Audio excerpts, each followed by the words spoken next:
put together a puzzle? It's got 500 pieces. You've spent all these hours only to get to the end and realize that there's one piece missing. Not only is the piece missing, but it's right in the middle of the puzzle. You look everywhere, high, low, nooks, crannies, and you can't find that missing piece anywhere. I'm Dr. Gina Paige, and I help people find the missing pieces of their identity. Psychologist Dr. Cynthia Winston teaches that knowing where you're from is a critical component of knowing who you are. So when you can trace your family back hundreds and hundreds of years, you have a pretty complete view of who you are and who you can become. Let's look at the example of this well-known family, the Kennedys. We know their identity: Irish, Catholic, philanthropic, political. We also know that they can trace the Kennedy clan back into the 1700s to a country called Ireland, a county called Wexford, and a village called Dunganston. While being a political dynasty is definitely a unique Kennedy family characteristic, the fact that they can trace their ancestry back so far is not uncommon for most people. Most people can easily fill in the blanks of their family trees using basic genealogy research tools: Ellis Island records, census records, military records, marriage records, even family documentation. Today, millions of people are so curious about their family's past that they're taking genealogy and combining it with genetics.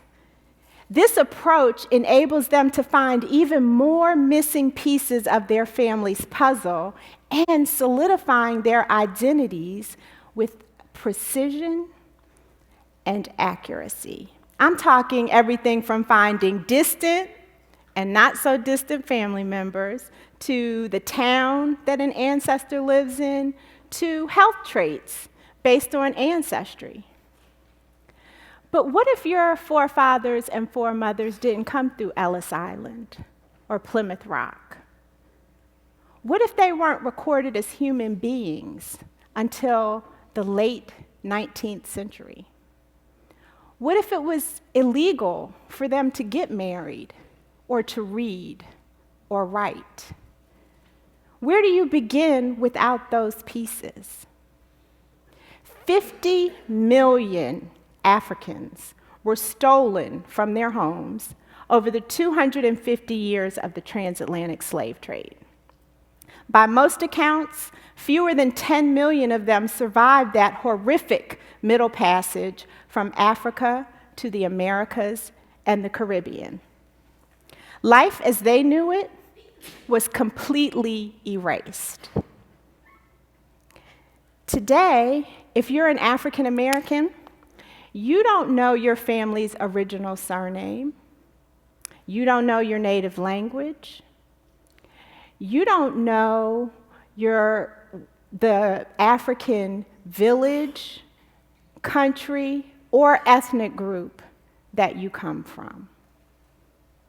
You are the original victim of identity theft.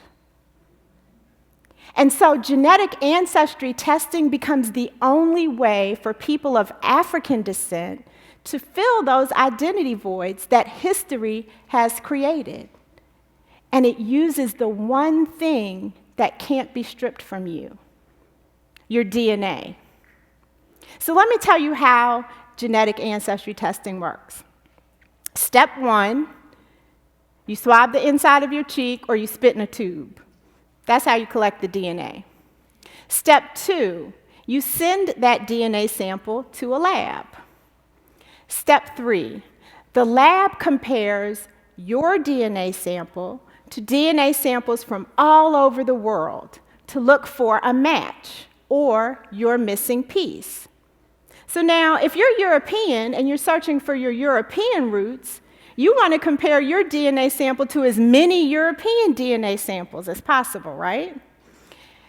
Well, like traditional genealogy, that's pretty easy for most people. There's a worldwide database full of European DNA samples. But for African Americans, it's more complex.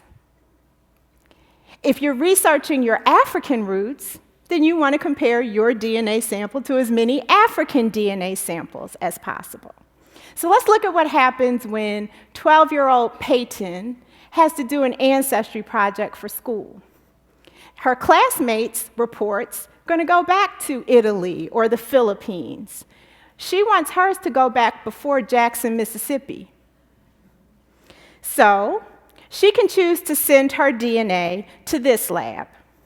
And they'll compare her DNA sample to 621 African DNA samples from the continent. That's over 600 chances for Peyton to find her missing piece. She can choose to submit her DNA to this lab. And they'll compare her sample to 1,395 African samples. That's almost 1,400 chances for Peyton to find her missing piece. Or Peyton can choose to send her DNA sample to this lab. And they will compare it to over 30,000 African samples from 40 countries and 400 ethnic groups. This is important because Africa is the second largest continent in the world. It has 54 countries, an estimated 2,000 languages, and 3,000 ethnic groups. And so the more African DNA samples you have, and the more diverse they are, the better chance you have of finding your missing pieces. If the samples in the database are defined broadly as Africans, Peyton hasn't gotten any new information. She already knows she's African. If the samples in the database are defined as West African, she needs a little more clarity. There's 16 countries in West Africa. So, we don't refer to the Kennedys as Western Europeans. She wants some more specifics. If the samples in the database are defined by ethnicities, like the Mandinka people living in Senegal today, or the Tikar people living in Cameroon today, now the picture is coming into focus. Our company has focused its attention on accumulating as many African DNA samples as possible by collaborating with researchers on the continent, historians, and anthropologists. We do this work. It's not easy work, but we do it because we want to empower even more people who are seeking a reconnection to their past and a path forward to their future. So allow me to reintroduce myself. I'm Dr. Gina Paige, and I am proud of my African history. There is a group of people living in Liberia today called the Crew. The Crew were expert sailors. They were masterful at navigating uncharted waters. I'm Crew. There are people living in Nigeria today who are Fulani people. The Fulani, they live by a code of behavior called Pulaku, based on values like hard work, personal responsibility, and courage. Guess what? I'm Fulani. There's another group of people living in Nigeria today called the Hausa. In the 16th century, the Hausa were ruled by warrior Queen Aminatu. I am Hausa.